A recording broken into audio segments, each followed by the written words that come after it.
for that land before the land actually was transferred into the hands of those persons whom they were supposed to have given it to.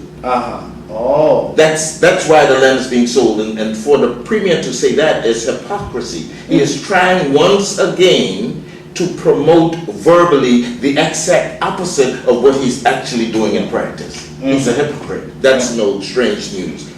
Because most of the land, 90% of the land has been sold, and been sold to expatriate companies that came. Some of the people whose names it was in never knew that they had land, never applied for it. So is this probably the reason why these big checks were showing up to at people's Christmas? door? Christmas, and they thought Santa Claus came from the North Pole, and it was stopped after it was being exposed, and now the rest of the checks are being withheld.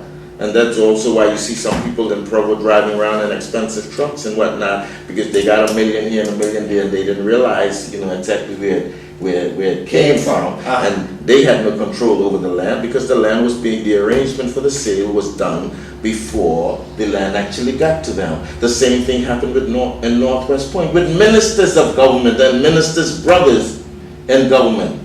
The sale of the land was arranged. The minister name showed up in executive council. Their brothers and sisters' names showed up, but the sale was arranged by the government. The same people who are saying now that we shouldn't sell land. So it's all hypocrisy.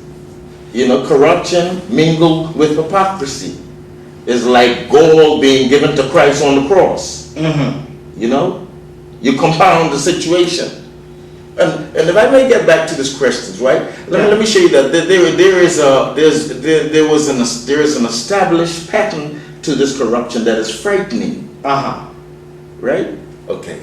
And I was asked this question: why prematurely retire a proven honest Commissioner of Police, Mr. Paul Harvey, who had just a short time left, and appoint another who is the brother of a minister of the PNP party? And let me make it quite clear here, I am not accusing this commissioner of being corrupt in any way. Correct. And I don't think whoever asked the question is, but appointed to be Commissioner of Police. But why subsequent to that, watch this now, where you see the error, or perhaps the planning, why subsequent to that would a representative,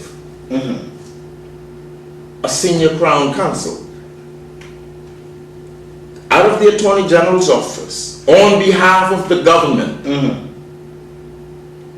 over which the governor presides and is responsible for law and order and good government, request the withdrawal of a complaint of corruption against the same minister, who is the brother of the Commissioner of Police, to be stricken off the records of an arbitration hearing as a part of the settlement of the arbitration.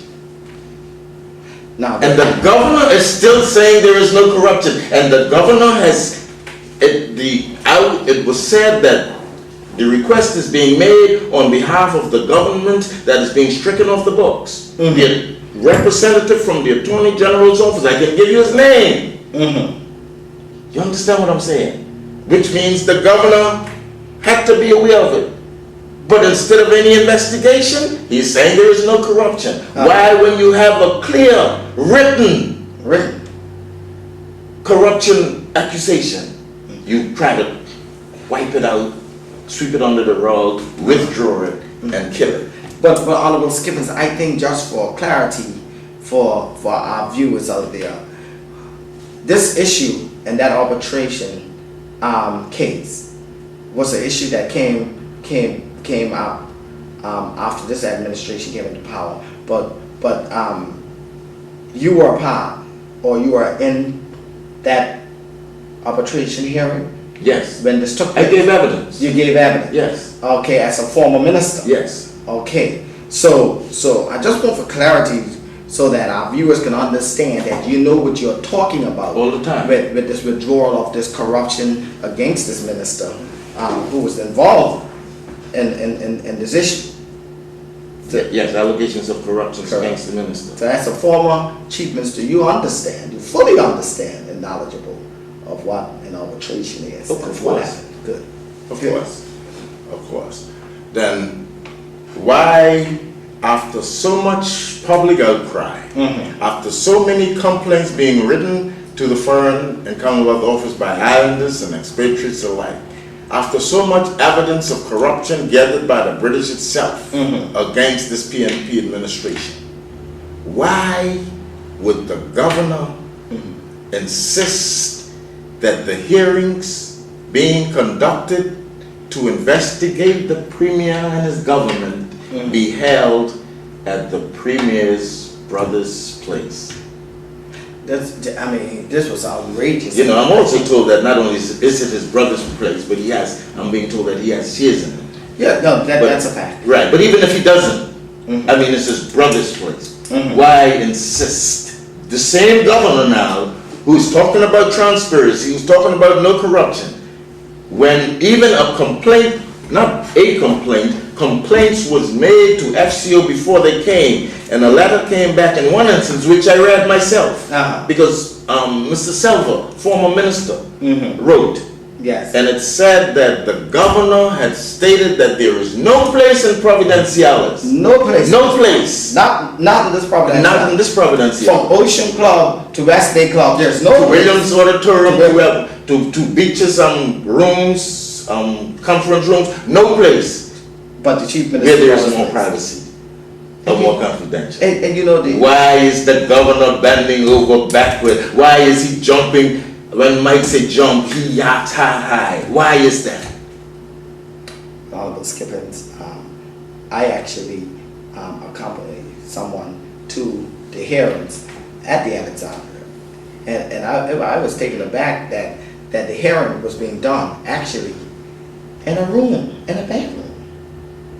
I thought there was some conference facility, and all these facilities we have around here, public facilities, Gustavus Lightman, Williams Auditorium, Ocean Greco Gill, beaches, all of these public settings that you have, they set up at the Alexandria, that is an incomplete resort, in a bedroom. Everybody I spoke with, who spoke to these persons at these hearings, they said that they were told by these officials that was a concern of everyone. Correct. The hearings, people were being That's a fact. They stated people were concerned, and people were wondering, what's going on. Everybody that comes in here, the Premier will know. They're wondering if there are some bulbs in the room. They're wondering why is it necessary to have it here. Why go this far to stifle and to jeopardize the credibility of these hearings? What is the governor's interest? Well, apparently, the governor recommended that there was no other place in Providenciales that this hearing can be held at the Alexandria Resort. Another question they gave me, Mr. Malcolm. If the governor is so interested, and the British government for that matter, in human rights and not partisan rights, not party rights and government rights, human rights, and we have a human rights bill that is being put in place, why would you still subscribe to the government putting in